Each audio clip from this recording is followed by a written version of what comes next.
بسم اللہ الرحمن الرحیم الحمد للہ رب العالمین والصلاة والسلام علی اشرف الانبیاء وسید المرسلین اما بعد رب اشرح لی صدری ویسر لی امری واحلل عقدۃ من لسانی یفقہوا قولی ربنا زدنا علما اللہم فقہنا فی الدین۔ آج انشاءاللہ تفسیر القرآن الکریم کے درس میں سورۃ الانفال کی آیت نمبر 67 سے 71 تک، 67 سے 71 تک کا مطالعہ کریں گے۔ اور آج کی جو آیات ہیں ان کا اصل میں جو بنیادی اگر موضوع لیں تو یہ اصل میں فدیے کے متعلق ہے، اور فدیے ہی کے حوالے سے مختلف احکام جو ہیں اللہ رب العزت نے جو عطا فرمائے ہیں ان کا اصل میں تذکرہ رہے گا۔ اور اسی کی کیٹیگری کے اندر اگر دیکھیں تو ہمارے سامنے پہلا موضوع آئے گا جس میں اللہ رب العزت نے جو بدر کے قیدی ہیں ان کے حوالے سے مشورہ کرنے کا حکم دیا، تو پھر اس کے اوپر کیسی مشاورت ہوئی، اس کا کیا معاملہ تھا، اور پھر اس طرح اللہ کا عذاب نہ آنے کی وجوہ جو ہیں ان کا ذکر آئے گا انشاءاللہ۔ اور پھر اسی طرح فدیہ طے ہو چکا ہو اور اللہ رب العزت نے فدیہ طے کر دیا ہے ان آیات کے اندر، تو اس کے بعد معافی نہیں ہے کہ کوئی فدیہ دیے بغیر چھوٹ جائے۔ اور آخری جو موضوع ہے وہ جو قیدی ہیں، جو اسی طرح جنگی قیدی کے حوالے سے بات ہو رہی ہے، تو قیدی کے دل میں اللہ رب العزت نے دو طرح کی باتوں کو ذکر کیا ہے، خیر کا پہلو اور خیانت کا پہلو، اور دونوں ہی کے احکامات ہمارے سامنے آئیں گے۔ تو آغاز کرتے ہیں آیات کو ان کے پہلے موضوع سے۔ تو سب سے پہلے 67 سے 69 تک کی آیات ہم ترجمہ اور تلاوت آپ کے سامنے پیش کرتے ہیں۔ اعوذ باللہ من الشیطان الرجیم،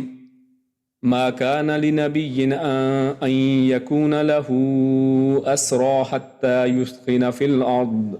تريدون عرض الدنيا والله يريد الآخرة والله عزيز حكيم لولا كتاب من الله سبق لمسكم فيما أخذتم عذاب عظيم فكلوا مما غنمتم حلالا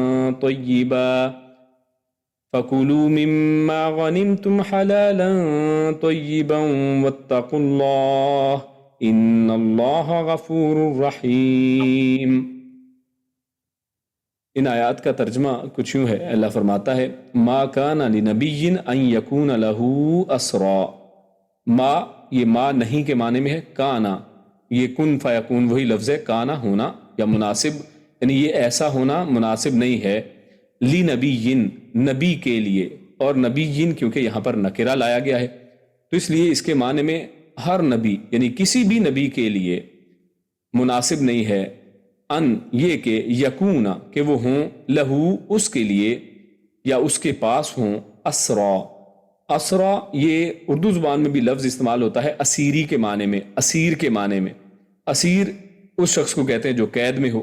تو اسیری یعنی قید کا جو زمانہ ہے اسیری اس کو بولا جاتا ہے، تو یہ وہی اصل میں لفظ عربی زبان ہی سے اصل میں آیا ہے۔ تو اللہ فرماتا ہے کہ کسی نبی کے لیے مناسب نہیں ہے کہ اس کے پاس اسرا قیدی ہوں، حتیٰ کہ یہاں تک کہ یسخن فی الارض، کہ وہ یسخن ہے خون بہانا، یعنی بہت جو ہے قتال کرنا اچھے طریقے سے، تو وہ خون بہا لے زمین کے اندر۔ تریدون تم سب چاہتے ہو، عرض الدنیا، عرض یہ ہوتا ہے پیشکش، یعنی جو آپ کے سامنے ہو تو عرض اس کو کہتے ہیں۔ تو دنیا کی جو سامنے چیزیں ہیں یعنی دنیا کا سامان، یہ مراد ہے یہاں پر کہ تم دنیا کا سامان چاہتے ہو۔ واللہ اور اللہ، یرید وہ چاہتا ہے، الآخرہ وہ آخرت کو چاہتا ہے، واللہ اور اللہ عزیز وہ غالب ہے، حکیم حکمت والا ہے۔ لولا کتاب، لو اگر، لا نہ، کتاب ہر اس چیز کو جو لکھی جائے اس کو کہتے ہیں کتاب، اور اردو میں بھی یہ لفظ کتابت کے معنی میں آتا ہے، ہم جب لکھتے ہیں تو کتابت کہتے ہیں، تو اسی سے اصل میں کتاب بھی معنی ہوتی ہے، جو کتاب جس کو بکس کہتے ہیں یا بک کہتے ہیں، تو اصل میں یہ کتاب اسی سے آتا ہے کیونکہ وہ لکھی ہوئی ہوتی ہے، تو اس لیے یہاں پر معنی ہے لولا کتاب، اگر نہ ہوتی لکھی ہوئی، اور اس سے مراد کیا ہے، یعنی اگر وہ پہلے سے لکھ نہ دی گئی ہوتی، من اللہ اللہ کی طرف سے، سبقہ، اور سبقہ یعنی جو سبقت لے جائے، جو پہلے گزر چکا ہو، اور سابق ہم اردو میں لفظ بھی استعمال کرتے ہیں کہ سابقہ یا پہلے پچھلا گزر چکا، تو اللہ کی طرف سے اگر لکھی نہ ہوتی پہلے سے، لمسکم، تو لام یہاں پر جو ہے مسکم کے ساتھ یہ لام تاکید ہے، تاکید کے لیے آتا ہے، یعنی ضرور یا یقیناً، مس کرنا چھونے کو کہتے ہیں، یعنی پہنچنا، تم سب کو، تو یقیناً پہنچتا تمہیں، فی میں ما جو، یعنی اس کے بدلے میں جو، اخذ تم نے لیا، اخذا یہ یاخذو یہ لینے کو کہتے ہیں، عذاب عظیم بہت بڑا عذاب، یعنی جو تم نے لے لیا ہے، جس کے والد سے آگے انشاءاللہ تفصیل میں بات آئے گی۔ اگر اللہ نے پہلے لکھ نہ دیا ہوتا تو پھر تمہیں ضرور عذاب عظیم پہنچتا۔ فَكُلُوا تو تم سب کھاؤ، مما اس سے جو غنیم تم نے غنیمت حاصل کی ہے، حلالاً طیباً حلال اور پاکیزہ ہے، واتقوا اللہ اور تم سب ڈرو اللہ سے، ان اللہ بے شک اللہ، غفور وہ بہت بخشنے والا، رحیم نہایت رحم والا ہے۔ تو یہ آیات ہم نے 67 سے 69 تک آپ کے سامنے تلاوت اور اس کا ترجمہ رکھا ہے۔ اب اس حوالے سے احکامات کیا ہیں ہمارے سامنے ہیں۔ تو اللہ رب العزت نے یہاں پر سب سے پہلے نبی اکرم صلی اللہ علیہ وسلم کو مخاطب کر کے ایک حکم دیا ہے، اور ایک ایسی چیز کے حوالے سے بات کی ہے کہ یہ آپ کے لیے جائز نہیں ہے۔ اور اللہ رب العزت نے صرف آپ کے لیے نہیں بلکہ کسی بھی نبی کے حوالے سے یہاں پر بات کی ہے کہ کسی بھی نبی کے لیے ایک معاملہ جو ہے وہ جائز نہیں ہے، اور وہ کیا ہے کہ وہ قیدی بنائے، یعنی نبی کے لیے کسی شخص کو قیدی بنانا وہ عمومی طور پر، یعنی اس آیت کی روشنی میں جو پہلا حکم ابھی تک ہم نے پڑھا وہ جائز نہیں ہے، لیکن کنڈیشن کے ساتھ۔ اللہ نے یہاں پر آگے ایک کنڈیشن بیان کی ہے کہ تب وہ چیز جائز ہو سکتی ہے جب آگے وہ شرط پائی جائے، اگر وہ شرط موجود نہیں ہے تو پھر کسی نبی کے لیے جائز نہیں ہے کہ وہ لوگوں کو قیدی بنائے۔ اور وہ کنڈیشن کیا ہے؟ حتیٰ یثخن فی الارض، حتیٰ کہ وہ زمین کے اندر خون بہا لے، یعنی جب میدان جنگ ہے، اور آپ جانتے ہیں کہ یہ آیات جو چل رہی ہیں یہ بدر کے احوال کے حوالے سے ہیں، اور آپ یہ بھی جانتے ہیں کہ بدر کا میدان جب سجا ہے یہ مسلمانوں کی کفار کے ساتھ پہلی اصل میں جنگ ہے، مدینہ میں شفٹ ہونے کے بعد، مدینہ ہجرت کے بعد یہ پہلی جنگ جو ہے مسلمانوں اور کفار کے درمیان میں ہوئی۔ اس وجہ سے جو قید ہے یا قیدی بنانا ہے، اس حوالے سے احکامات کیا ہیں یہ مسلمانوں کو عمومی طور پر اس کا علم نہیں تھا، کیونکہ ابھی تک بیان نہیں ہوئے تھے، اس کے حوالے سے وضاحت موجود نہیں تھی۔ تو اس وجہ سے ایک معاملہ ہوا کہ مسلمانوں نے اس کے متعلق کچھ فیصلہ کیا، تو اس حوالے سے اللہ رب العزت یہاں پر ارشاد فرما رہے ہیں کہ یہ کسی بھی نبی کے لیے جائز نہیں ہے کہ وہ کسی شخص کو قیدی بنائے جنگ کے اندر، اس وقت تک کہ حتیٰ ایک شرط کے طور پر ہے، یہاں تک کہ یسکن فی الارض کہ وہ زمین میں اچھی طرح خون ریزی کر لے، خون بہا لے، یعنی جنگ کے اندر کفار جو ہیں وہ چاہے آپ کے سامنے قتال ڈائریکٹ جنگ کر رہے ہیں اس حوالے سے، یا پھر وہ قید میں آ جاتے ہیں، قیدی بناتے ہیں، آپ ان کو پکڑ لیتے ہیں، آپ کی گرفت میں آ جاتے ہیں، تو ان کو قیدی بنانے کی بجائے آپ نے کیا کرنا ہے؟ حتیٰ یسکن فی الارض، آپ نے اچھی طرح خون بہانا ہے، یعنی اس طرح سے ان کو ایک سبق سکھانا ہے کہ جس سے کفر کی کمر ٹوٹ جائے، کسی کو دوبارہ ہمت نہ ہو کہ وہ آپ سے جنگ کر سکے۔ یہ پچھلے 2 دروس میں ہم نے اسی طرح کی باتیں پڑھی ہیں، جس میں اللہ رب العزت کیا چاہتے ہیں کہ آپ اپنی طاقت کے ذریعے سے دشمن کے اوپر ایک دھاک بٹھا دیں، اسی طرح یہاں پر اس قتال کے ذریعے سے اس میدان جنگ کے اندر دشمن میں دھاک بٹھائیں۔ اور اب تیسرے لیول پہ بات آئی ہے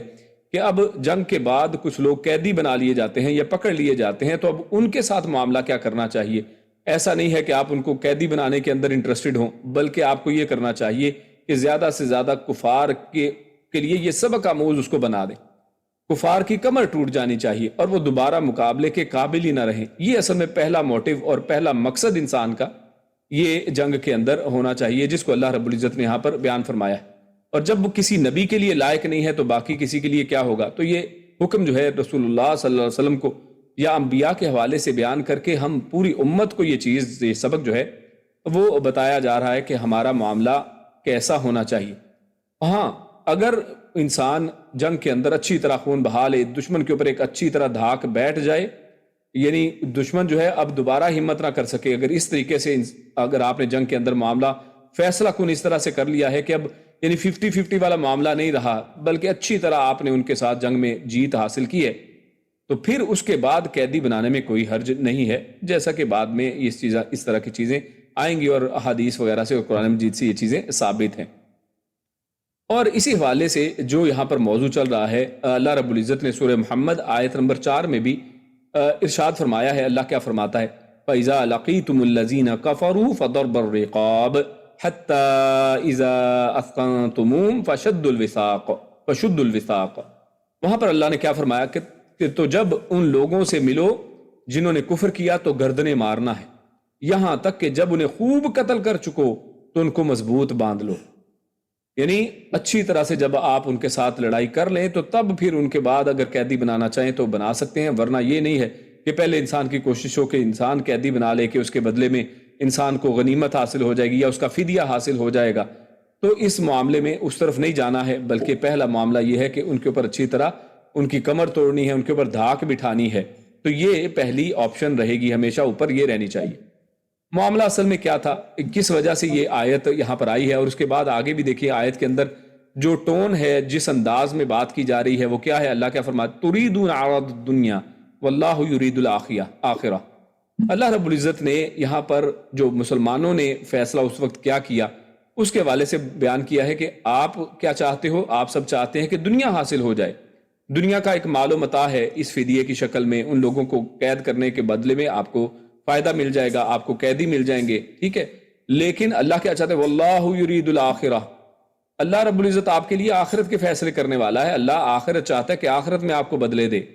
اور اللہ رب العزت جو ہے عزیز حکیم، وہ غالب بھی ہے، یعنی اس کے کنٹرول میں ہر چیز ہے۔ ایسا نہیں ہے کہ آپ اگر ان کو اس طرح سے کریں گے تو وہ، یعنی اللہ کے ہر چیز کنٹرول میں، اور اللہ حکمت والا ہے کہ جس طرح کے احکامات اللہ نازل فرما رہا ہے یہ اللہ کی حکمت کے تابع۔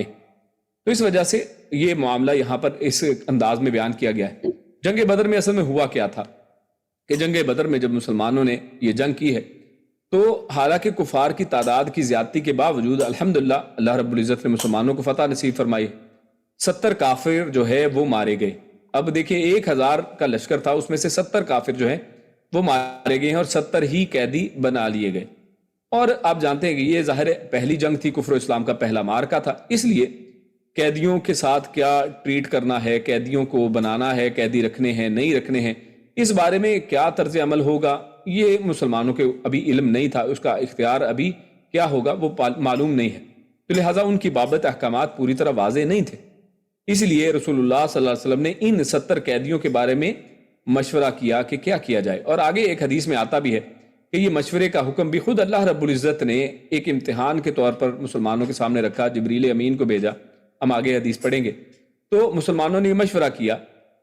اور مشورے کے نتیجے میں کیا ہوا کہ ان کو قتل کر دیا جائے یا پھر فدیہ لے کر چھوڑ دیا جائے۔ یہ ایک آپشن سی دو ہمارے پاس، قتل کریں یا پھر فدیہ لے کر ان کو چھوڑ دیں۔ اور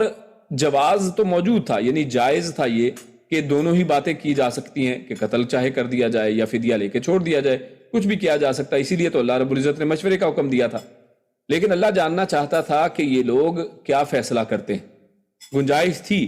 لیکن اس دونوں ہی باتیں جو ہیں وہ زیر غور رہیں کہ یہ گنجائش تو موجود ہے تو کیا کیا جائے۔ تو مسلمانوں نے پھر کیا فیصلہ کیا کہ مسلمانوں نے ان میں سے ایک چیز کو چننا تھا۔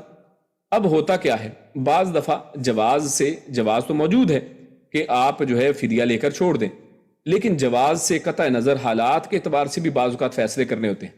یعنی صرف جائز اور ناجائز نہیں اس وقت دیکھنا کہ جی جائز تو ہے نا، ٹھیک ہے ہم یہ کر لیتے ہیں۔ بعض اوقات آپ حالات کے مطابق دیکھیں گے کہ ان دو جائز چیزوں میں سے زیادہ بہتر اور افضل اس وقت کیا ہے، اور زیادہ بہتر صورت کو اختیار کرنا چاہیے، اور لیکن جواز کو سامنے رکھتے ہوئے کم تر صورت اختیار کر لی گئی۔ اس معاملے میں مسلمانوں نے یہ کیا کہ وہ جو کم تر صورت تھی، جو جائز تو تھی لیکن اتنی اہم نہیں تھی، اتنی افضل نہیں تھی، تو اس کو مسلمانوں نے چوز کر لیا، اور یہ فیصلہ اللہ تعالیٰ کو پسند اصل میں نہیں آیا۔ اس وجہ سے یہاں پر یہ آیت نازل ہوئی کہ یہ فیصلہ اللہ کو پسند ہی نہیں آیا، کہ یہ ایسا ہونا نہیں چاہیے، کسی نبی کے لیے یہ لائق نہیں ہے کہ وہ قیدی بنائے، کیونکہ اس وقت فدیہ لینے کے بجائے انہیں قتل کرنے سے کفر کی کمر مزید ٹوٹتی تھی۔ کہ ان کو دیکھیے نا، ہم دیکھ رہے ہیں کہ 1000 کا لشکر ہے، اس میں سے 70 کو تو قتل کر دیا گیا ہے اور 70 کو اب قیدی بنا لیا گیا، یعنی اتنے ہی بندے۔ اب اگر ان 70 کو بھی قتل کر دیا جاتا، اور ان میں بڑے بڑے کفار کے لوگ تھے اور کفار کے قبائل کے بڑے بڑے سردار اور سرداروں کے بیٹے اور ایسے لوگ موجود تھے، تو اس سے کفار جو ہیں وہ دوبارہ ہمت ہی نہ کرتے۔ تو یہ اللہ رب العزت کیونکہ جانتا ہے معاملات کو، تو اللہ رب العزت نے یعنی کوئی کیا پسند تھا زیادہ کہ انسان سب کو قتل کر دے، اور زیادہ تر کو یعنی جو ہے کفار کے اوپر دھاک بٹھا دی۔ اس لیے اللہ تعالیٰ نے اور رسول اللہ صلی اللہ علیہ وسلم سمیت تمام مسلمانوں پر ایک ناراضگی کا اظہار اصل میں اس آیت کے ذریعے سے کیا ہے۔ تو عبداللہ بن عباس رضی اللہ تعالیٰ عنہما وہ بیان کرتے ہیں، حدیث ہے ہمارے سامنے صحیح مسلم کی، وہ بیان کرتے ہیں کہ جنگ بدر میں جب قیدی گرفتار کر لیے گئے تو رسول اللہ صلی اللہ علیہ وسلم نے ابو بکر صدیق رضی اللہ تعالیٰ عنہ اور عمر رضی اللہ تعالیٰ عنہ سے مشورہ کیا کہ ان قیدیوں کے متعلق تمہاری کیا رائے ہے، کیا کرنا چاہیے؟ تو ابو بکر رضی اللہ تعالیٰ عنہ ان کی رائے کیا تھی؟ انہوں نے کہا کہ اے اللہ کے نبی صلی اللہ علیہ وسلم، یہ ہمارے چچا زاد بھائی اور خاندان ہی کے لوگ ہیں، ظاہر رشتہ دار ہیں ہمارے،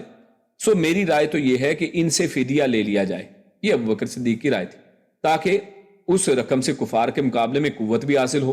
یعنی اس سے ظاہر ہے فائدہ بھی ہوگا، اور انسان دیکھتا ہے کہ فائدہ کس میں ہے،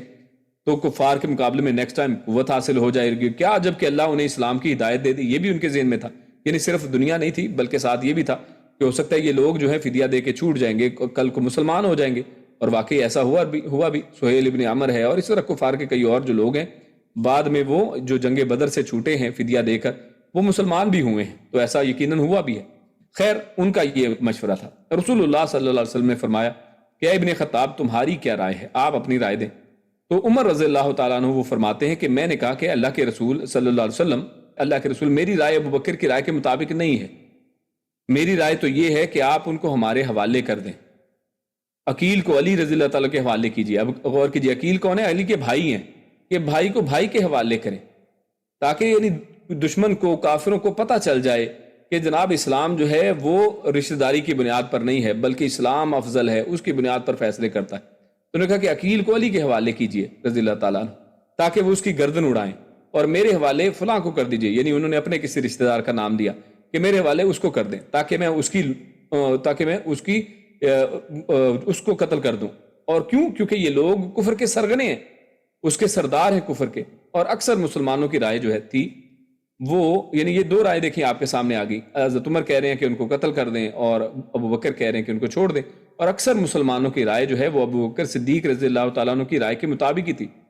یعنی خود نبی اکرم صلی اللہ علیہ وسلم کی رائے بھی جو تھی وہ ابو بکر صدیق رضی اللہ تعالیٰ عنہ کی رائے کے موافق ہی تھی۔ اور یہ اس کے اندر کیا تھا کہ کچھ انسانی جو ہے کہہ لیں کہ انسانی رشتہ داریاں جو ہیں اس حوالے سے تھا اس میں، اور مالی فائدہ بھی اس سے ہو جائے گا، تو اس لیے ابو بکر صدیق رضی اللہ تعالیٰ عنہ کی رائے کو اختیار کر لیا گیا، رسول اللہ صلی اللہ علیہ وسلم نے اس کو اہم سمجھا اور اس کو چن لیا۔ اور عمر کہتے ہیں کہ میری رائے اختیار نہیں کی، تو پھر کیا ہوا کہ میں ایک دفعہ اللہ کے نبی یعنی رسول اللہ صلی اللہ علیہ وسلم کے پاس عمر رضی اللہ تعالیٰ عنہ دوبارہ آئے ہیں اگلی صبح، تو کہتے ہیں کہ میں آیا تو دیکھا کہ رسول اللہ صلی اللہ علیہ وسلم اور ابو بکر صدیق رضی اللہ تعالیٰ عنہ دونوں بیٹھے رو رہے ہیں۔ میں نے کہا کہ اللہ کے رسول مجھے بھی یعنی بتائیں کہ دونوں دوست کیوں رو رہے ہیں، تاکہ اگر مجھے رونا آئے تو میں بھی روں، ورنہ کم از کم میں آپ دونوں کے رونے کی وجہ سے کم از کم اس جیسی شکل ہی بنا لوں۔ رسول اللہ صلی اللہ علیہ وسلم نے فرمایا کہ میں اس فیصلے کے مشورے کی وجہ سے رو رہا ہوں جو تمہارے ساتھیوں نے یعنی مجھے دیا تھا، تو اب میرے سامنے ان کا عذاب پیش کیا گیا ہے جو اس درخت سے بھی قریب تھا۔ اللہ کے نبی کے سامنے ایک درخت تھا، انہوں نے کہا کہ مجھے اللہ نے دکھایا کہ یہ عذاب جو ہے یہ ہو سکتا ہے،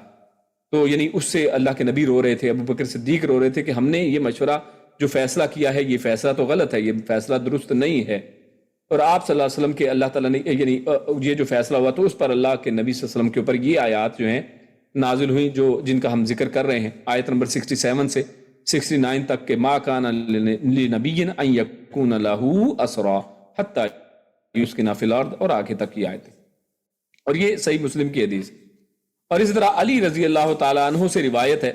کہ رسول اللہ صلی اللہ علیہ وسلم نے فرمایا کہ جبرائیل نے میرے پاس آ کر کہا کہ اپنے ساتھیوں کو یعنی اس سلسلے میں اختیار دے دیں، یعنی اللہ رب العزت نے جبریل کو بھیجا ہے اور جبریل امین آئے ہیں اللہ کے نبی کے پاس کہ ساتھیوں کو کہیں، یعنی صحابہ کرام سے پوچھیں، اختیار دیں ان کو کہ وہ چاہیں تو انہیں قتل کر دیں، چاہیں تو فدیہ لے لیں، اور فدیہ کی صورت میں ان میں سے آئندہ سال اتنے ہی لوگوں کو جو ہے اپنے میں سے وہ قتل بھی کر لیں۔ تو یہ یعنی بات طے ہوئی۔ تو اس پر جو ہے صحابہ کرام نے کس کو چنا؟ انہوں نے کہا کہ نہیں، ہم فدیہ لے لیں گے اور اگلے سال جو ہے اپنے میں سے اتنے لوگوں کو قتل کر دیں گے۔ تو خیر اس طرح سے یہ بات چیت ہوئی ہے۔ اب اس سے یعنی دیکھیے اندازہ ہوا کہ مسلمانوں نے اصل میں کس چیز کو چنا ہے، کہ اور جس کو اللہ رب العزت یہاں پر کیا فرما رہے ہیں کہ تم چاہتے ہو کہ دنیا کی زندگی ہو، دنیا کا سامان تمہیں مل جائے، اور اللہ کیا چاہتا ہے؟ یرید الآخرہ، اللہ آخرت چاہتا ہے، اور اللہ غالب ہے، حکمت والا ہے، یعنی تمہیں یہ دنیا کے چاہنے کے بھی اس کی مدد سے مسلمانوں نے یہی سوچا نا کہ اس کی مدد سے ہم مزید ہمارے پاس اب وہ اسلحہ آ جائے گا اور اس کی مدد سے اگلی جنگ اگر ہم لڑتے ہیں تو اس میں ہمارے پاس قوت طاقت ہوگی اور مسلمان بہتر سٹرونگ ہو جائیں گے، لیکن اللہ فرماتا ہے کہ اللہ غالب ہے. یعنی تم سے دیکھیے اتنی کمزور جماعت سے اللہ نے کام لے لیا ہے، تو اللہ اصل میں غلبے والا ہے، حکمت والا ہے. تو یہ فیصلے کو اللہ رب العزت نے پسند نہیں فرمایا. اس کے بعد اللہ رب العزت فرماتے ہیں اگلی آیت کے اندر، آیت نمبر 68 ہے، اللہ فرمایا لولا کتاب من اللہ سبق، کہ اللہ کی طرف سے اگر پہلے فیصلہ نہ ہو چکا ہوتا تو کیا ہے، تو جس کا پچھلی حدیث کے اندر ہم نے دیکھا کہ حدیث میں کیا ذکر تھا، علی رضی اللہ تعالیٰ سے جو حدیث تھی کہ اللہ نے فرمایا کہ اللہ رب العزت عذاب کر دیتا، اور اللہ کے نبی نے صحیح مسلم والی حدیث میں تھا کہ اللہ کے نبی نے دیکھا کہ بھی درخت کے قریب، یعنی اتنا قریب میں نے عذاب اس کو دیکھا ہے. یعنی وہ عذاب اصل میں ہوا چاہتا تھا، لیکن اللہ رب العزت نے اس عذاب کو روک لیا، مسلمانوں کو اس عذاب سے دوچار نہیں کیا ہے، اللہ نے مسلمانوں کو معاف کر دیا ہے. لیکن اللہ کو یہ بات پسند اصل میں نہیں آئی ہے، تو اللہ نے اس ناپسندیدگی کا اظہار کر لیا، اور ساتھ یہاں پر یہ بھی فرما دیا کہ لولا کتاب من اللہ سبقا، اگر اللہ نے پہلے کچھ طے نہ کر دیا ہوتا یہ کچھ، تو پھر اللہ رب العزت عذاب ضرور دیتا. لمسکم فیما اخذتم عذاب عظیم، تو جو تم نے اصل میں لیا ہے نا، جو تم نے فیصلہ کیا فدیہ لینے کا، تو اس کے بدلے میں تمہیں عذاب عظیم ہوتا. یعنی یہ عذاب ہوا نہیں ہے. یعنی یہ بھی بات سمجھ لیں کہ کوئی اس سے نیگیٹو معنی نہ نکالے کہ صحابہ کرام نے دیکھیں کیسا کیا، نہیں، اس کے اوپر اللہ رب العزت نے خود ہی مشورے کا حکم دیا تھا، اور اس کے اوپر مسلمانوں نے ایک ایسا اصل میں مشورہ کیا، اور ایسی چیز کے اوپر جو اصل میں آپشن تھی، ایک ایسی آپشن کو چنا ہے جو اللہ کو اصل میں پسند نہیں تھی. اللہ چاہتا تھا کہ مسلمان یہ دوسری آپشن پسند کریں، لیکن پھر بھی اللہ نے آپشن دی تھی. تو اس کے اوپر کیونکہ احکامات بھی واضح نہیں تھے، جیسے ہم نے پہلے بات کی ہے جنگ بدر کے معاملے میں، ابھی کیونکہ نئی اور پہلی جنگ ہے، پہلی دفعہ مسلمان کفار سے لڑ رہے ہیں، قیدیوں کے ساتھ کیا کرنا ہے معلوم نہیں ہے، تو اس وجہ سے یہ اصل میں اس طرح سے معاملہ ہوا کہ جس کے بارے میں کیونکہ علم نہیں تھا. تو اللہ رب العزت نے جو عذاب نہیں کیا ہے اس کی اللہ رب العزت نے یہاں پر وجوہات جو ہیں وجہ بیان کی ہے کہ اگر اللہ رب العزت نے پہلے طے نہ کر لیا ہوتا، اگر پہلے یہ لکھا نہ گیا ہوتا، تو پھر ضرور تمہیں عذاب ہوتا. اور کتاب من اللہ، اللہ نے کہہ دیا، یعنی تقدیر میں یہ لکھ دیا گیا تھا، پہلے کچھ نہ کچھ فیصلہ ہو چکا تھا. تو یہ جو فیصلہ تھا وہ کیا تھا؟ تو اس حوالے سے علماء نے 4 مختلف چیزیں لکھی ہیں، یعنی 4 باتیں اس حوالے سے بیان کی گئی ہیں کہ وہ فیصلہ اصل میں یعنی کیوں بدلا گیا، کیوں اللہ رب العزت نے عذاب نہیں دیا ہے، اور کیا لکھا گیا تھا اصل میں. تو ان میں سے پہلی چیز جس کے حوالے سے زیادہ بہتر رائے معلوم ہوتی ہے وہ یہ کہ اگر اس امت کے لیے غنیمت حلال نہ کر دی گئی ہوتی، یعنی لولا کتاب من اللہ سے مراد اصل میں کیا ہے کہ پہلے کیا لکھا گیا تھا، تو وہ لکھنے سے مراد کیا تھی؟ غنیمت کا حلال ہونا. جیسے کہ اسی سورۃ الانفال کے شروع میں بھی ہم پڑھ آئے ہیں کہ اللہ رب العزت نے پچھلی قوموں کے لیے، بنی اسرائیل وغیرہ کے لیے غنیمت حلال نہیں کی تھی، اللہ رب العزت نے اس امت کو یہ غنیمت حلال کی ہے. جیسے صحیح بخاری کی حدیث نمبر 335 کے اندر اللہ نے فرمایا ہے کہ میرے لیے غنیمتیں حلال کر دی گئی ہیں. تو یہ اللہ رب العزت نے غنیمتیں حلال مسلمانوں کے لیے کی ہیں. تو اس سے معلوم ہوتا ہے کہ یہ جو غنیمت ہے یہ حلال ہے، اور یہ اصل میں یہاں اس سے مراد یہ تھی کہ جو پہلے گزر نہ چکا ہوتا. اور اسی رائے کو ابن جریر نے بھی پسند کیا، اور اگلی آیت جو آ رہی ہے اس کے اندر بھی اس کا ثبوت ملتا ہے، جہاں پہ اللہ نے کیا فرمایا، فَكُلُوا مِمَّا غَنِمْتُمْ حَلَالًا طَيِّبًا، کہ تم کھاؤ جو تمہیں اللہ نے غنیمت دی ہے حلال اور پاکیزہ. تو اس سے بھی پتہ چلتا ہے کہ یہ اصل میں غنیمت ہی کی بات وہاں پر ہے. تو خیر یہ ایک رائے ہے، اس کا ایک معنی یعنی کہ یہ بیان کیا گیا ہے چونکہ یہ تقدیر میں تھا کہ مسلمانوں کے لیے مال غنیمت حلال ہوگا، اس لیے تم نے فدیہ لے کر ایک جائز جو کام ہے اس کو کر لیا، تو فدیہ لینے کی وجہ سے تمہیں عذاب عظیم پہنچتا. یعنی اگر فدیہ تم لے لیا ہے تو اس لیے، یعنی اگر کیونکہ تمہارے پاس آپشن تھی تو اس آپشن کی وجہ سے. دوسرا کیا ہے، یہ کہ بدر میں جو صحابہ شریک ہوئے ان کے گناہ بخشے جا چکے. یعنی یہ بھی اس سے مراد ہو سکتی ہے کہ جو اگر لکھ نہ دیا گیا ہوتا، یعنی مراد کہ اللہ رب العزت نے اگر جنگ بدر والوں کو بخش نہ دیا ہوتا، کیونکہ حدیث میں اس حوالے سے بھی آتا ہے کہ اللہ رب العزت نے بدر کے تمام شریک صحابہ کرام کو بخش دیا ہے. یہ اللہ نے پہلے ہی لکھ دیا ہے کہ جنگ بدر کے شریک لوگ وہ بخش دیے گئے. تو اگر ایسا نہ ہوتا تو تب عذاب آتا، تو کیونکہ یہ لوگ بخش دیے گئے تھے تو یہ بھی ایک وجہ ہے جسے ابن کثیر اور فتح القدیر وغیرہ میں ذکر کیا گیا. اس طرح ایک تیسری رائے اس حوالے سے کہ بعض اہل علم نے کہا ہے کہ رسول اللہ صلی اللہ علیہ وسلم کا وجود خود جو ہے وہ عذاب نہ نازل ہونے کا ایک یعنی معنی ایک ثابت ہوا ہے، کیونکہ اللہ رب العزت نے فرمایا ہے کہ جب تک آپ ان میں ہیں، سورۃ الانفال آیت نمبر 33 میں، کہ اللہ کبھی بھی ایسا نہیں کہ انہیں عذاب دے جب تک کہ آپ ان میں ہیں. یعنی آپ صلی اللہ علیہ وسلم کی موجودگی ایک عذاب نہ ہونے کے سبب بھی بنی ہے۔ تو یہ بھی ایک رائے ہے۔ اس طرح چوتھی وجہ جو بیان کی جاتی ہے وہ شاہ عبد القادر رحمہ اللہ وہ لکھتے ہیں کہ وہ بات یہ لکھ چکا ہے کہ ان قیدی لوگوں میں بہت سو کی قسمت تھی کہ وہ لوگ مسلمان ہو جائیں گے، یعنی یہ بھی ایک وجہ ہے۔ آپ جانتے نا کہ ان میں سے کچھ لوگ بعد میں مسلمان بھی ہو گئے، ان کو چھوڑ دیا گیا فدیہ لے کر، تو یہ اصل میں لکھ دیا گیا تھا، پہلے اللہ کے علم میں یہ تھا کہ یہ لوگ جو ہیں مسلمان اس میں سے کچھ ہو جائیں گے، تو اس وجہ سے اللہ رب العزت نے ان کو عذاب سے دوچار نہیں کیا ہے۔ اگر یہ باتیں پہلے نہ لکھی جا چکی ہوتی تو تم پر عذاب نازل ہو جاتا، تو اللہ نے کیونکہ یہ لکھ دیا تھا اس لیے مسلمانوں پہ عذاب نہیں آیا ہے، لیکن اللہ نے اپنی ناراضگی کا ایک اظہار ضرور کیا ہے اس آیت کی شکل میں۔ اس کے بعد آیت نمبر 69 ہمارے سامنے اللہ کیا فرماتا ہے، فَكُلُوا مِمَّا غَنِمْتُمْ حَلَالًا طَيِّبًا۔ تو اس آیت سے ہمیں یہ پتہ چلتا ہے کہ اللہ کی ناراضگی تو اپنی جگہ ہے، تو اس سے یہ کیونکہ خیال بھی پیدا ہو سکتا تھا کہ اللہ کیونکہ فدیہ لینے پہ ناراض ہے، یہ اس فدیے کو ہی یہاں پر کیونکہ غنیمت کہا گیا ہے، تو اس فدیہ لینے کے اوپر اللہ کیونکہ ناراض ہے تو کوئی یہ سمجھے کہ فدیہ لینا ہی ناجائز ہے، جائز نہیں ہے، حلال نہیں ہے، تو ایسی بات نہیں ہے۔ اس لیے ساتھ ہی اگلی آیت میں اللہ رب العزت نے یہ بات کلیئر کر دی کہ یہ فدیہ لینا جائز کام ہے، یعنی یہ جائز ہے، فدیہ لینا کوئی حرام چیز نہیں ہے۔ تو اللہ رب العزت نے فرمایا کہ یہ بھی مال غنیمت ہے اور اس امت کے لیے حلال اور طیب ہے، سو اسے کسی شک و شبے کے بغیر تم کھا سکتے ہو۔ اس لیے فرمایا لولا کتاب من اللہ، اور اس کی تفسیر بھی بعض نے کہا کہ یہ جو پچھلی آیت ہے نا اس کی یہ تفسیر ہے، اور اسی وجہ سے اس کو اہم، اور اس یعنی جو پہلی رائے تھی نا کہ لولا کتاب من اللہ سے مراد اصل میں کیا ہے، تو اس سے مراد اصل میں یہ غنیمت ہی ہے۔ غنیمت حلال ہونے کے قول کی تقویت ملتی ہے کہ اس سے مراد اصل میں غنیمت کا حلال ہے، کہ کیونکہ اللہ نے اگر غنیمت حلال نہ کی ہوتی تو پھر تمہیں عذاب ملتا۔ تو یہ اصل میں اس آیت کی تفسیر اگلی ہی آیت میں ہمارے سامنے ہمیں مل جاتی ہے۔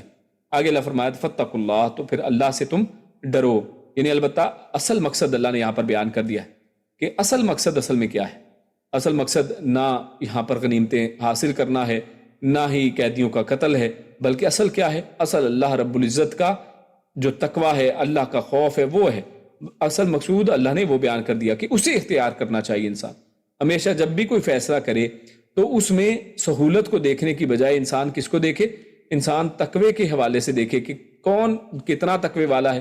اپنے تقوی کی کیفیت کے مطابق اس بہتر چیز کو وہ چوز کرے، بجائے اس کے کہ صرف آسان چیزوں کو انسان چوز کرتا چلا جائے، اس کو صرف چنتا چلا جائے۔ وہ جائز تو ہوتی ہیں، یعنی بہت سے لوگ آج دیکھیں نا نمازوں کے حوالے سے دیکھیں تو یعنی آپ کے اوپر فرض، نماز صرف فرض ہی ہے یقیناً،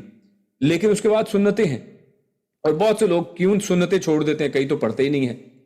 اور وہ کیوں چھوڑتے ہیں کہ جناب یہ جائز ہے، مطلب کوئی بات نہیں ہے، فرض تو نہیں ہے نا، یہ سنت ہی ہے، تو اس چکر میں وہ چھوڑتے چلے جاتے ہیں۔ جبکہ تقوی کا تقاضا کیا ہے کہ انسان جو ہے وہ ہر بہتر عمل کرے بجائے اس کے کہ چھوڑتا چلا جائے۔ اور اللہ نے آخر میں کیا فرمایا کہ ان اللہ غفور الرحیم، اللہ مغفرت کرنے والا، بہت بخشنے والا اور رحم کرنے والا ہے۔ یعنی یہ اللہ رب العزت کا رحم ہے کہ اللہ رب العزت نے غنیمت کو مسلمانوں کے لیے حلال کیا ہے، اور اسی طرح اللہ رب العزت نے مسلمانوں کو اس عذاب عظیم سے بھی بچا لیا ہے۔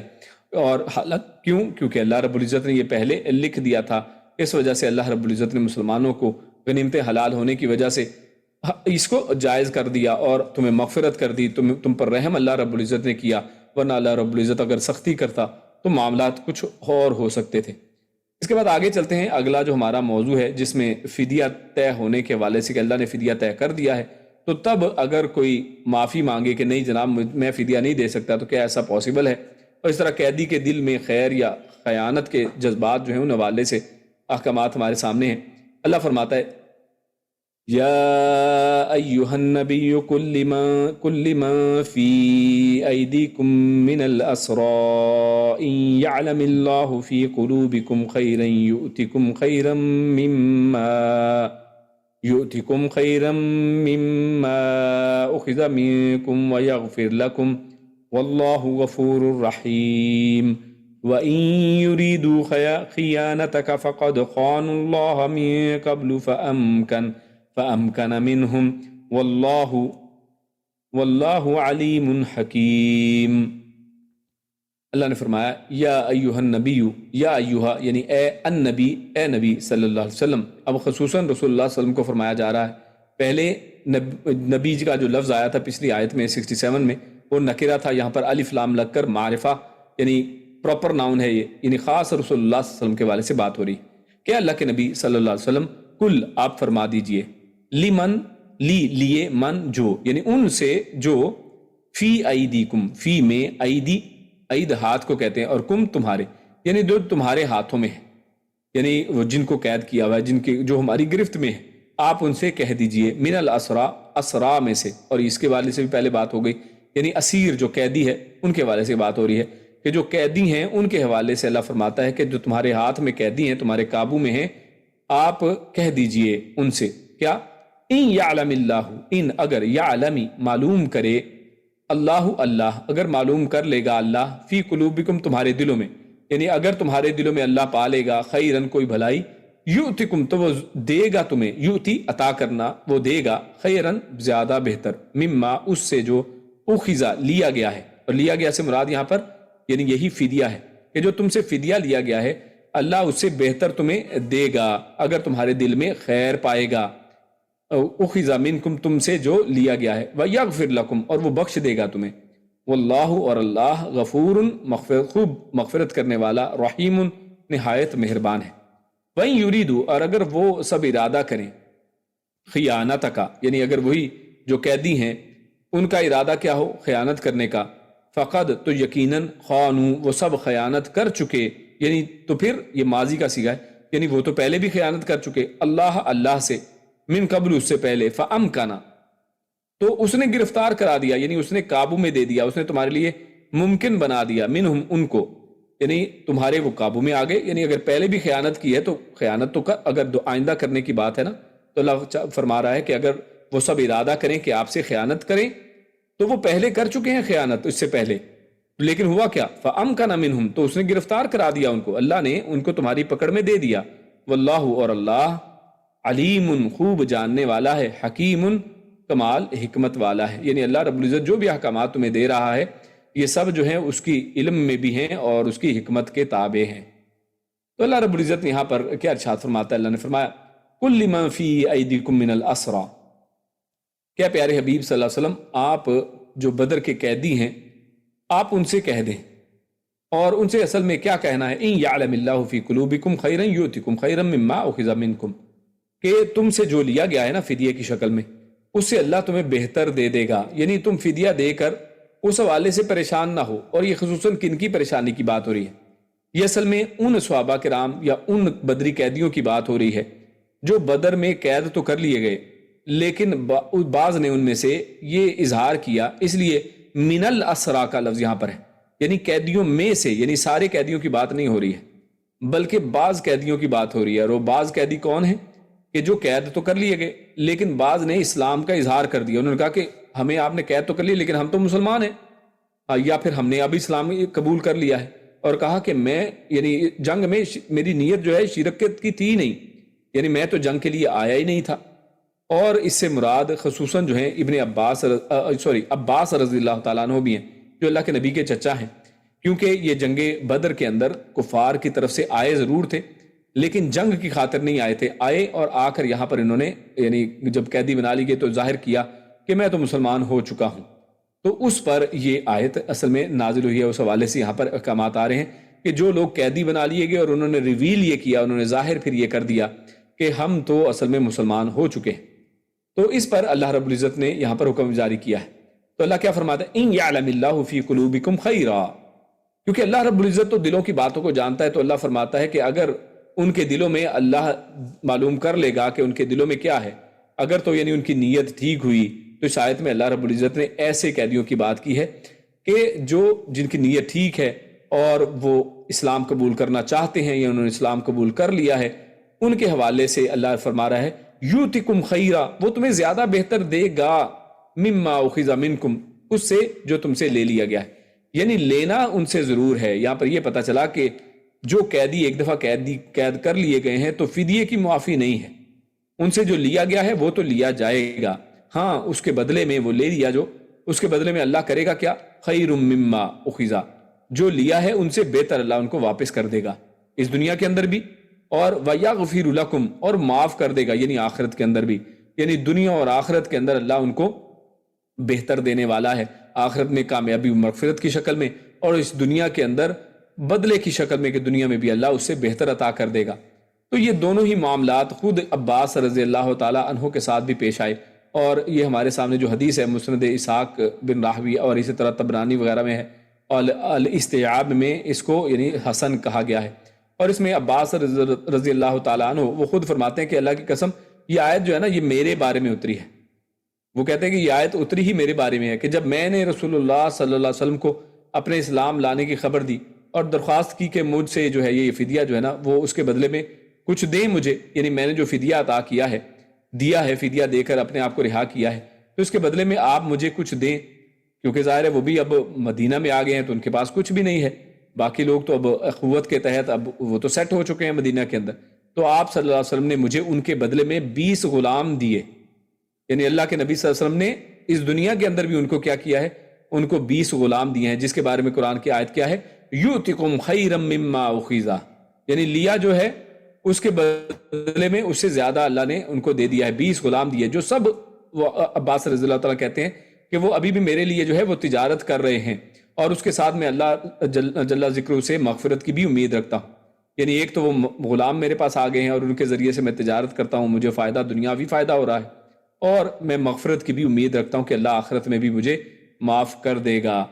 تو اللہ رب العزت وہ فرماتے ہیں کہ یہ میرے لیے اللہ نے آیت نازل کی ہے۔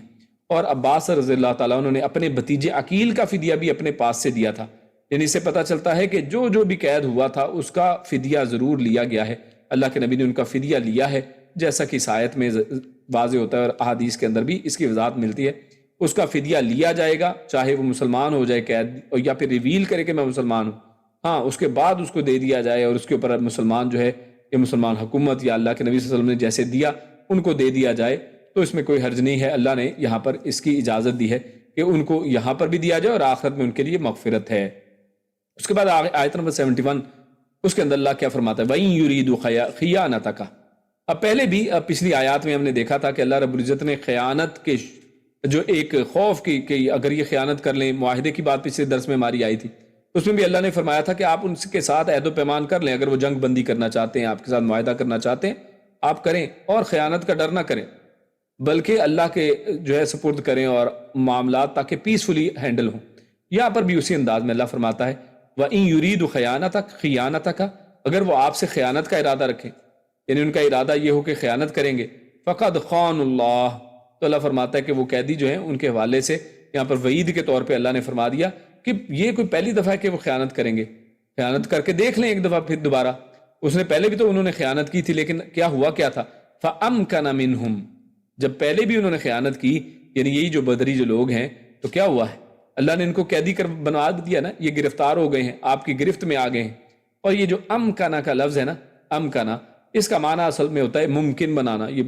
اردو میں بھی ہم استعمال کرتے ہیں، یعنی امکان جس کا ہو جائے، ممکن ہو جائے، آسان کر دیا جانا، بھی اس کا معنی ہے کہ اللہ نے آسانی سے دیکھے تمہاری پکڑ میں ان کو دے دیا ہے، تم حالانکہ تھوڑی سی تعداد میں وہ زیادہ ہے لیکن اللہ نے آسان کر دیا۔ اور اسی طرح اس کو امکنا کو اس طرح بھی استعمال کیا جاتا ہے جیسے عرب کہتے ہیں جعل لہ علیہ سلطانا و قدرہ، کہ اللہ نے یعنی اس کے اوپر آپ کو قدرت اور سلطہ یعنی طاقت اور یعنی آپ کا کنٹرول اور قابو دے دیا ہے، وہ آپ کے قابو میں آ گئے ہیں۔ اور یہاں پر بھی دیکھیے یہی ہوا کہ اب یہ کافر مسلمانوں کے قابو میں آ چکے ہیں، چاہے بڑے بڑے سردار ہیں اب مسلمانوں کے قابو میں ہیں۔ تو اللہ رب العزت نے کیا فرمایا کہ یہ کر لیں، خیانت کرنا چاہتے ہیں تو کر کے دیکھ لیں۔ پہلے بھی انہوں نے اللہ کے ساتھ خیانتیں کی ہیں، لیکن کیا ہوا ہے، کیا اللہ کے یہ کوئی نقصان کر سکے ہیں، کیا اللہ کو کوئی یعنی ہرا سکے ہیں؟ اللہ ہی ہمیشہ جیتنے والا ہے، اللہ ہی مسلمانوں کی مدد کرنے والا، اور اللہ نے ہی ان کو گرفتار کر لیا اپنی ساری سازشوں، اسلحے اور مال و دولت کے باوجود یہ لوگ مسلمانوں کے قابو میں آ گئے ہیں۔ واللہ علیم حکیم، اور یہ کیوں نہ ہو، یعنی اللہ رب العزت زیادہ جاننے والا ہے کہ اللہ رب العزت کیا آپ کو ہدایات فرما رہا ہے۔ تو ان تمام ہدایات کے اندر اللہ کا علم شامل ہے، اللہ کو علم ہے قیامت تک کے ہونے والے تمام معاملات کا، اس لیے اللہ کے سپرد انسان کو کرنا چاہیے، اور جس جگہ پر اللہ فیصلہ کر دے کہ یہ احکامات ہیں تو اس میں پھر انسان اپنے جو ہے خیالات کو اس کے اندر نہ گھسیڑے کہ انسان کہے کہ نہیں ہمیں تو یہ لگتا ہے اور ہمیں ایسا لگتا ہے، بلکہ وہاں پر جو زیادہ بہتر رائے ہے وہ اسی کو اختیار کیا جائے تقوی کی بنیاد پر، جیسے پچھلی آیات میں آیا۔ اور اللہ کی جو بھی حکم صادر فرماتا ہے وہ حکمت سے خالی نہیں ہوا کرتا ہے۔ اللہ رب العزت نے آپ کو جو قابو یہ دیا ہے تو یہ بھی اللہ کے حکمت کے تحت ہے کہ آپ کے قابو میں آ جائیں گے دشمن کے اوپر، اس کے ذریعے سے بھی یعنی فدیہ دے کر آئیں گے تو آپ کو طاقت مل جائے گی، اگر آپ ان کو قتل کر دیں تب بھی آپ کو طاقت ملے گی، دشمن کے اوپر آپ کا جو ہے دھاک بیٹھ جائے گی، دشمن کے دل کے اندر آپ کا خوف بیٹھ جائے گا اور وہ آئندہ آپ کے ساتھ جنگ کرنا ہی نہیں چاہیں گے، اور ہمیشہ آپ کے ساتھ صلح کے معاہدے کرنے کے اوپر جو ہے وہ خود چاہیں گے کہ آپ کے ساتھ صلح کے معاہدے ہوں، اور آپ جانتے ہیں کہ ایسا ہوا بھی کہ بعد میں مسلمانوں کے ساتھ ان لوگوں نے صلح کے معاہدے کیے ہیں، اور یہی آج کے درس کے اندر یہی فدیے کے احوال جو ہیں اور جنگ بدر کے حوالے سے خصوصاً ان کا ذکر آپ کے سامنے رکھا گیا۔ اللہ رب العزت سے دعا ہے کہ اللہ رب العزت ہمیں نیک عمل اور اچھی سمجھ کی توفیق عطا فرمائے۔ سبحان ربک رب العزت عما یصفون وسلام علی المرسلین والحمد للہ رب العالمین۔ جزاکم اللہ خیر و بارک اللہ فیکم۔ السلام علیکم ورحمۃ اللہ وبرکاتہ۔ جس کے بعد ہمارا کوئز بھی ہے ایک شارٹ اسی حوالے سے جو ہم نے ابھی پڑھا ہے، تو آپ کے سامنے سب سے پہلے میں سوال رکھتا ہوں، پھر اس کے بعد آپ لوگوں کے مائک آن کرتے ہیں۔ اللہ فرماتا ہے ما کان لنبی ان یکون لہ اسرا۔ یہ جو آیت ہم نے آج کی آیت جو سٹارٹ کی آیت نمبر 67، تو یہاں نبی اکرم صلی اللہ علیہ وسلم کے لیے کس چیز کو جائز قرار نہیں دیا گیا کہ آپ کے لیے یہ جائز نہیں ہے، وہ کیا چیز تھی اصل میں؟ پھر اسی طرح دوسرا سوال ہے حتی یثقن فی الارض، تو یہاں پر یثقن فی الارض جو ہے اس سے کیا مراد ہے، یہ کس چیز کا اصل میں حکم ہوا؟ تیسرا سوال ہے تریدون عرض الدنیا، اللہ رب العزت نے فرمایا کہ اکثریت جو انہوں نے مشورہ دیا تھا ان کا مشورہ اصل میں کیا تھا اور اللہ نے اسے کیا قرار دیا، اس مشورے کو اللہ نے یہاں پر اس آیت میں کیا کہا ہے، جیسے جس کے الفاظ یہاں پر ہیں تریدون عرض الدنیا۔ اسی طرح اگلا سوال ہے لولا کتاب من اللہ سبق، تو یہاں عذاب الہی نہ ہونے کی کیا وجہ بیان ہوئی ہے کہ اللہ کا عذاب کیوں نہیں آیا، تو یہ آیت میں یہ جملہ اللہ نے اسی لیے ذکر کیا ہے، تو وہ نہ آنے کی کیا وجہ بیان کی گئی۔ اس طرح فَكُلُوا مِمَّا غَنِمْتُمْ حَلَالًا طَيِّبًا، تو اس آیت سے کیا ثابت ہوتا ہے، یہ آیت کے اس حصے سے کیا ثابت ہو۔ اسی طرح لولا کتاب من اللہ سبق، اسی آیت کے اس حصے سے یہ لکھی ہوئی ہے جو بات جس کے بارے میں بات ہوئی کتاب من اللہ، تو اس سے کیا مراد لیا گیا ہے، اور زیادہ قوی قول کون سا ہے کہ یہ کتاب من اللہ کیا چیز ہے اصل میں، تو اس میں 4 قول پیش کیے گئے تھے، تو زیادہ قوی کون سا ہے۔ اس طرح کل من فی ایدیکم من الاسرا، تو یہ آیت کن لوگوں کے بارے میں نازل ہوئی، اور آخر اور سیکنڈ لاسٹ ہے ان یعلم اللہ فی قلوبکم خیرا، دلوں میں خیر پانے سے کیا مراد ہے اور اس کا کیا اجر اللہ نے بیان کیا ہے۔